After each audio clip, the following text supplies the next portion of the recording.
Okay, so I am going to extrude this two-part piece, which should be an owl in a hole, if it works. And I'm going to embed this in the wood grain design that I do.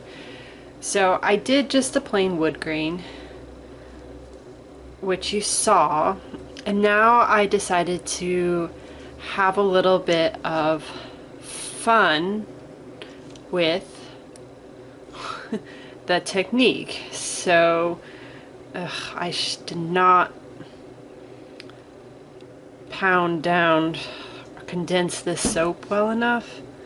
Now it's coming out in a not very smooth extrude. Hopefully as it gets pushed down.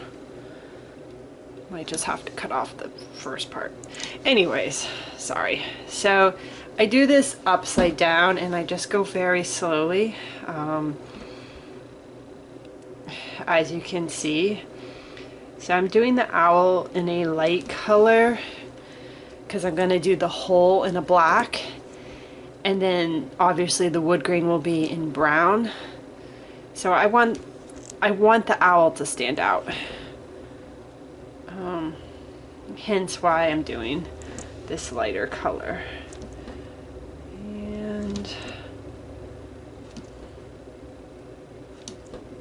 almost to the end. So I'm gonna go ahead, you can see I've gotten most of that extruded. I'll have to cut off this first part and extrude the rest. I'll extrude this piece as well. Then I will come back and put it together for you, but extruding this is kind of boring, so I'm going to skip that part. Once I have all the pieces, we'll come back. Okay, so this did not extrude well. Like, this part of the side was just too thin, as you can see. I ended up just basically squishing a bunch around the edge, which is fine because it doesn't need to be perfect. And then the plan was to take this brown and basically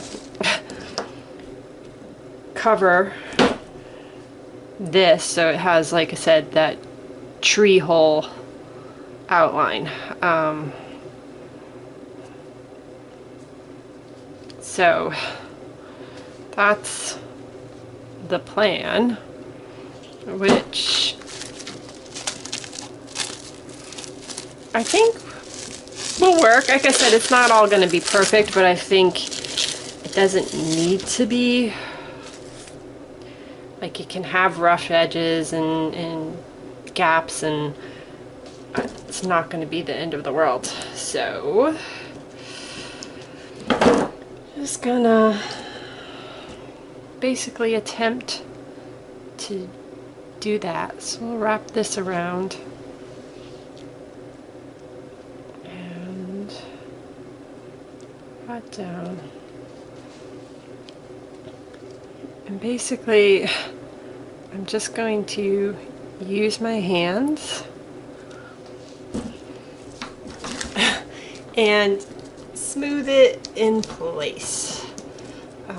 Like I said, it's a tree. It doesn't have to be neat, rough, and even. Like, it can be bumpy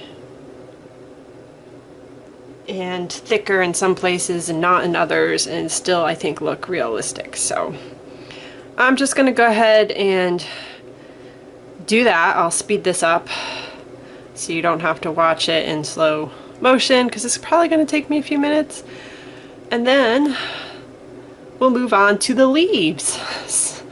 I know, I'm crazy. So anyways, enjoy as I finish coating this, and then I'll be back.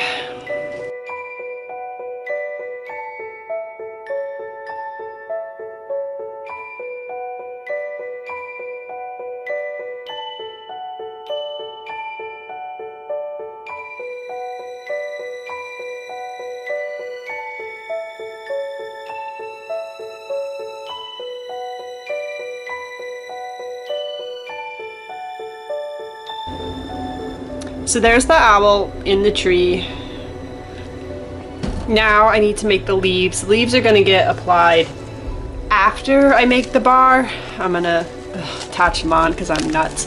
So you can see I've got this green soap dough rolled out thin. And I'm just taking, it's a leaf fondant cutter. I don't even know where I got this purple one, but I got it ages ago. And I am basically just going to cut out an insane number of leaves. I have a whole lot of green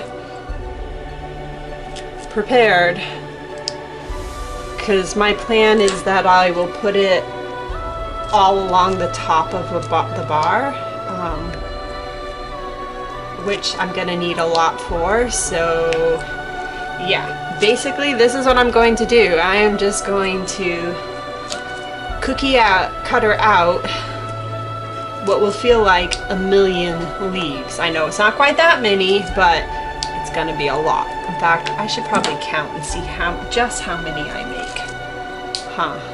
Okay, so I'm gonna do a little bit. I'll put it in fast mode, but you're not gonna see me do all of this because that would be boring.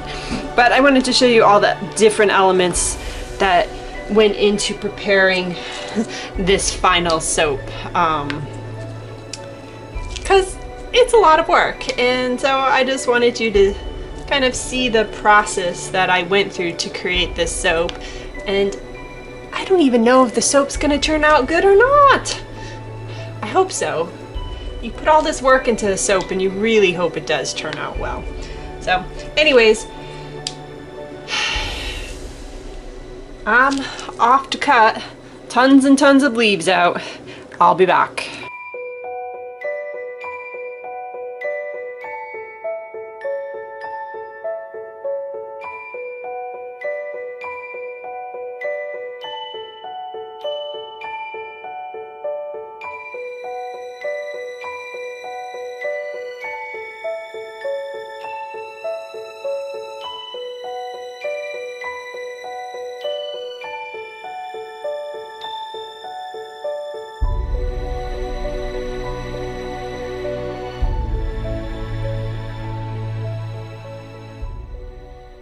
The basic wood grain pour, you're gonna have a base color and then anywhere from 2 to 3 or 4 different colors which you'll pour along the side.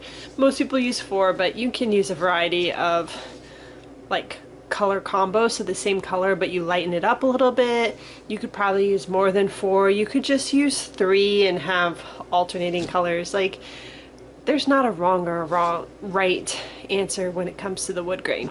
So I'm gonna go prep my oils, come back, and then we will start pouring. Okay, so I have prepared my base, which I have more of the base than I have of any of the other colors. And I'm gonna pour about, I don't know, a little more than half into the main container. And then you can see I have 4 other colors here that are going to get added to this container right here. So this is kind of a brown gold. I mixed this dark brown and this gold together to create this color. Then I have gold and this really dark brown. It looks almost black, but it is a brown. And it's getting a little thick on me, which that's not good. And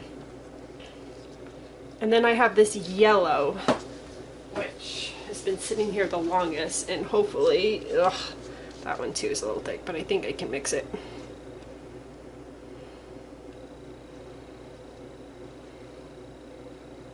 Okay, so now I'm going to pour in each of the 4, shoot, I didn't mix that fragrance in. Oh, go me. Oh well. Here we go. Okay, I'll try this again. So I'm just gonna pour a little bit on top. I'll use less of this since I made a mistake. Oh, this one is getting thick. That's not good. You definitely want this fluid, but whatever. There's not much I can do about it other than try and work quick.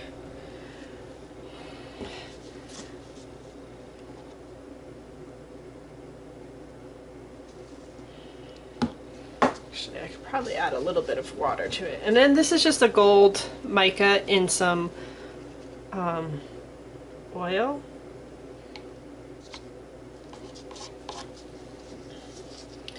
I have the mold tilted, and I'm going to basically pour back and forth like I would a one pot wonder.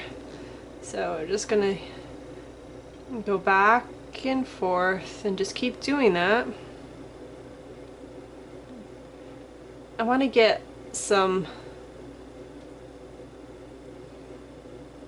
it going with some really nice thin lines first. Oh, you can see that black or that dark brown. And then I will start jiggling it back and forth in place to try and get some knots. When I run out of color, I stop and add more color to my pot.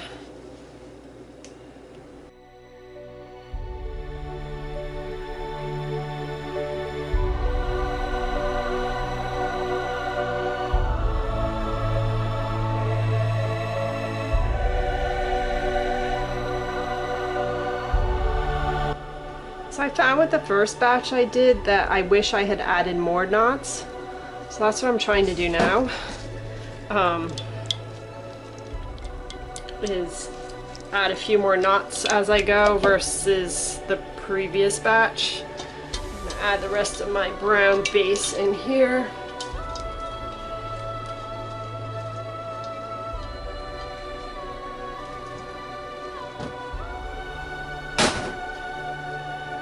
Okay. Oof. This poor color. More.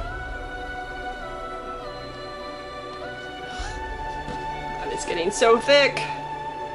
This yellow is also getting thick.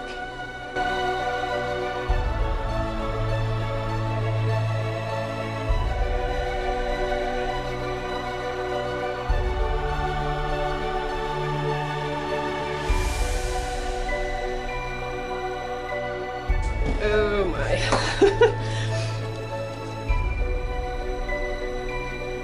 Just keeping with it, and I mean the colors are all in the same family, so if they muddy, whatever. I mean, I think it's still gonna look like a tree bark. That's what we're ultimately going for, so.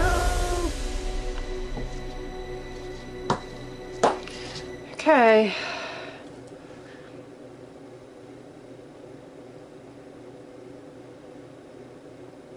Oh my gosh, this is definitely thicker than my last batch.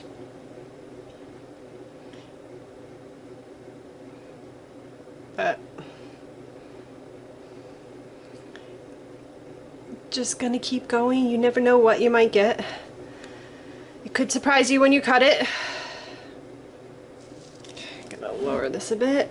So there's not enough soap to fill this mold.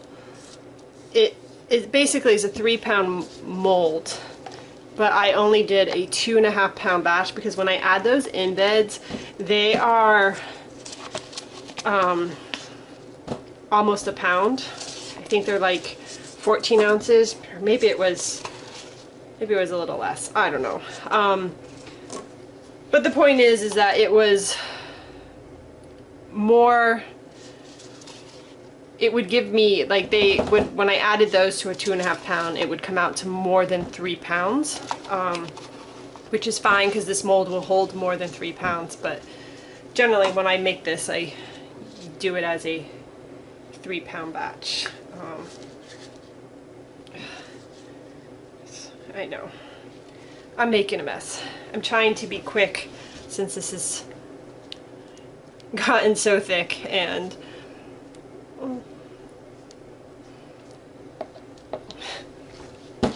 I'm making a mess in the process. Let's just get the rest of this in. Just pour it back and forth.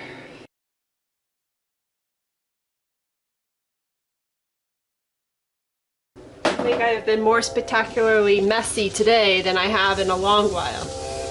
I mean, I can make a mess with the best of them, don't get me wrong, but this is much more messy than even normal for me. Okay, clean a little bit of this space up. So,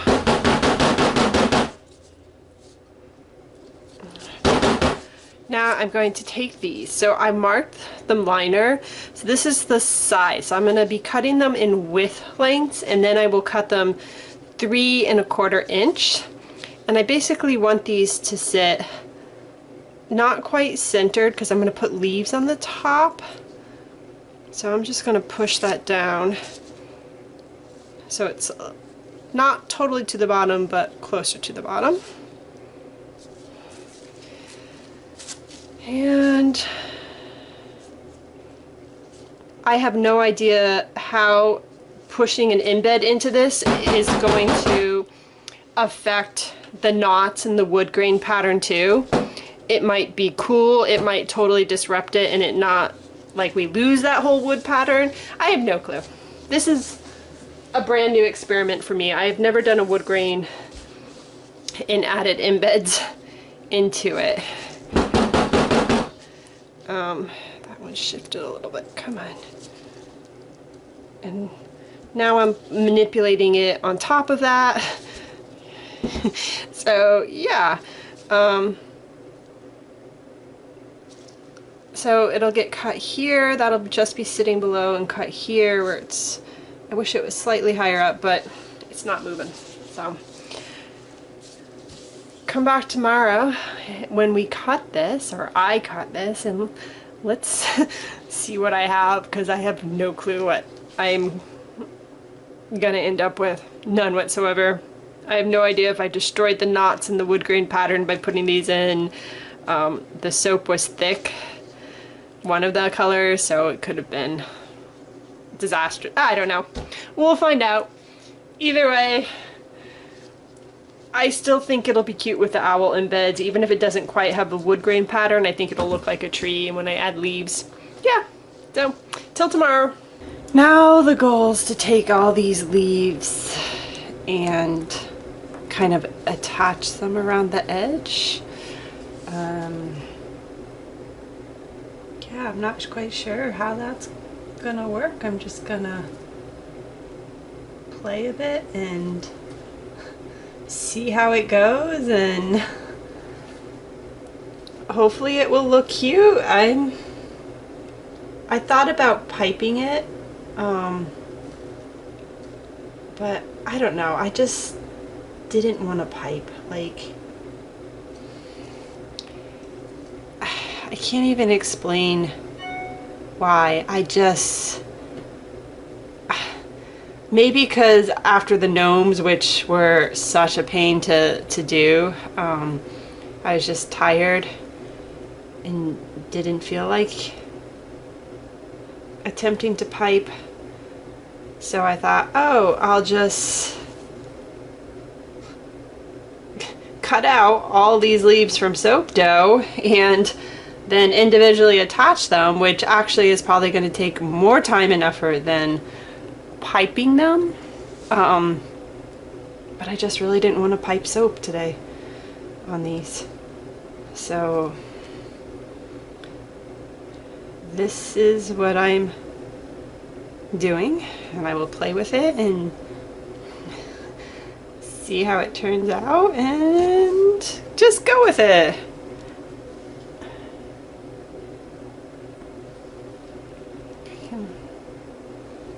Layer them. I don't know if I should go on top or just keep it all on the front face.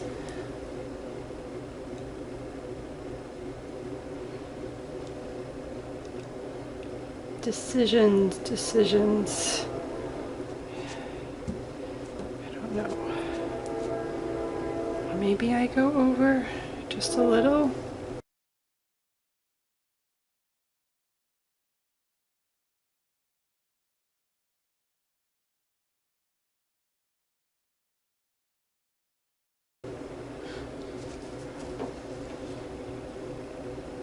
I mean, that looks like an owl in a tree, right? I think so. I don't know. My gosh, this is gonna take so many leaves. There's 9 bars to do. I think I like that. I think I'll stop there. Ah! So yeah, now I have 8 more to do, and I'll probably have to cut out more leaves. I was supposed to cut more last night, but I only did like 2 out of these 4 sheets, so now I'm like, does it need some along the side? Ugh, maybe it does. Let's see, move this.